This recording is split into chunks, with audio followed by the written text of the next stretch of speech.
Greek islands? if you like. How's a fellow like you deserve a holiday? Yeah, well, I just spent 3.5 months working 7 days a week, 12 hours a day, doing the album, so it seemed like a good cue to go away and get a bit of a rest. Yeah. What's the game plan from here? When do you attack with this album? Well, probably at the end of the year. Is that vague enough? In the States at any rate, at the end of the year. And I'm planning to go on tour at the beginning of next year, the new year. All around the world. Oh, really? Places I've never been, Australia and Japan and so on. That tour, yeah. Both mics. So, 3.5 months, 12 hours a day. Yeah, And that's just the audio portion. yeah. What are the video plans? What's going to happen? Well, that's the next 3 months, basically. I'm probably going to shoot about 3 or 4 in a batch to start off with. Purely because from the point of view of my time, the time that it takes me to do it, if I'm in the office of the production company, I might as well be there full time rather than popping in an hour a day. So comparatively, the time it takes me to organise 3 promos is not that much more than it takes me to organise 1. So that's the next stage really, is to get onto that. And at least one of them I'll be shooting in the States. Okay. So I gather you take a rather full control of your video production. Oh, completely, yeah. I mean, I don't pick the crew down to the last man, and I don't negotiate with locations or studios and those kind of things. I mean, the nitty-gritty things I keep out of. But I mean, otherwise, I'm very involved in them. Yeah. And certainly afterwards, at the editing stage, you know, I can't stand to have the wrong shot used and so on. And I can't stand for things to be wrongly exposed or the atmosphere is very important, as it is in the music. And so for that reason, I tend to oversee everything. Yeah. So you get a through the lens view during production. I mean, Yeah, as much as is possible. I mean, it's very time consuming, you know. I mean, ideally I'd like to be able to shoot on video and film at the same time, so I can watch a shot back and make sure I've got what I want.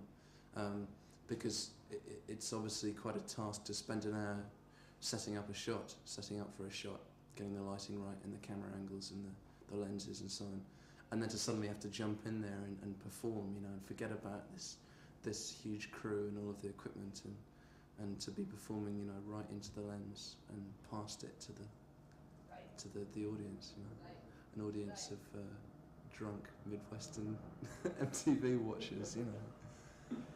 so what kind of ideas have you got cooked up based on the album? Well, I'd like it to have a continuous theme through all of the promos, with a view to perhaps in the end winding up with a complete show for the whole album. So I have to try and think ahead to that, and so I mean I've already been thinking about the 5th promo and the 6th promo and so on from the album, with the idea of just trying to make it consistent, you know, trying to make it so that you can sling it all together at the end without it being a selection of promos, you know. But then I can't really afford the luxury of going off to, you know, some exotic place and filming them all at once. Do you do your storyboard yourself? Yeah. Sit down on an artboard and actually go through it? Yeah, I don't. I mean, there's not a particular need to do that because I don't have to sell it to anybody anymore. That was maybe a little bit more difficult right at the beginning because obviously I was trying to persuade the people who were going to pay for it that I had good enough ideas and clear enough ideas and the technical know-how to put it all into practice. So I had to be a bit more explicit about my plans in advance. But having done that, and it's obviously worked out okay in the past, I'm really left to my own devices now. I'll just storyboard it and get it budgeted out and give them a bill. Let's do this. Yeah. Well, that's sort of a unique position to be in, I think, for one album down. You know, a year and a half ago, 2 years ago, Thomas Dolby was not a world figure, and to go from that, as you said, to People magazine interviews and basically writing your own ticket. Hang on 1 second. Do a battery change here.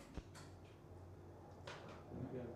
So as we're saying, with all of that happening in a relatively short span, did you feel any pressure as a sophomore Jinx for this album? There was definitely pressure. Yeah, there was a certain kind of freedom attached to it because I'd proved it once, but there was a certain kind of restriction on me as well. More so probably from your side of the Atlantic than from over here, because I mean, over there a formula had been used, if you like, to get me to a certain plateau in the public eye, and once a formula has been proved to work, people tend to try and repeat it, which is something I resent, I suppose, really. I mean, I don't like having those kind of limitations imposed on what I'm doing.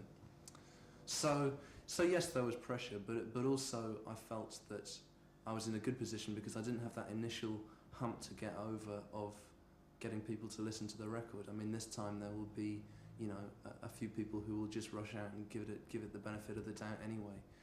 So that was refreshing. On the first album, I had to first get into the public eye and then show them that I was different from everybody else.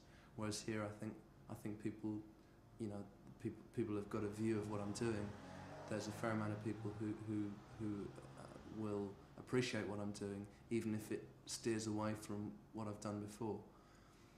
And I felt also on this album that I'd got a lot of things off my chest. You know, I mean, like, because of working as a session player and a writer and a producer and so on for a few years prior to making my first album, I had a lot of influences that were really churning around inside me, which I had to get out of my system. And for that reason, I think that some of the songs on the first album are, in a way, just kind of flexing a muscle. I mean, I knew that I could record a song in a certain way with a certain style to it, so I did it, you know, and I knew that I could do it fairly well. On this album, I had to be a bit tougher on myself because I wanted it to be really personal. I wanted it to be separate from all of those influences and to really express something that was individual to me.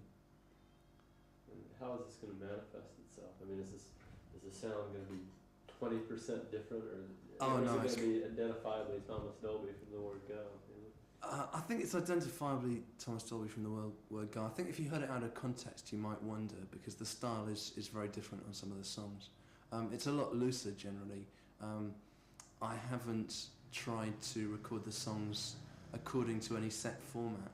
I certainly haven't tried to make singles particularly. I haven't tried to get the sound right for American radio or anything like that. I've really kind of sold in, I think, on this album, and I mean, I hope that it doesn't cost me commercially, but at the same time, I think it's, you know, I mean, I think it's a strong enough album, albeit different, that people will find it accessible and will like it anyway. Which is always said with fingers crossed and hoping that it happens.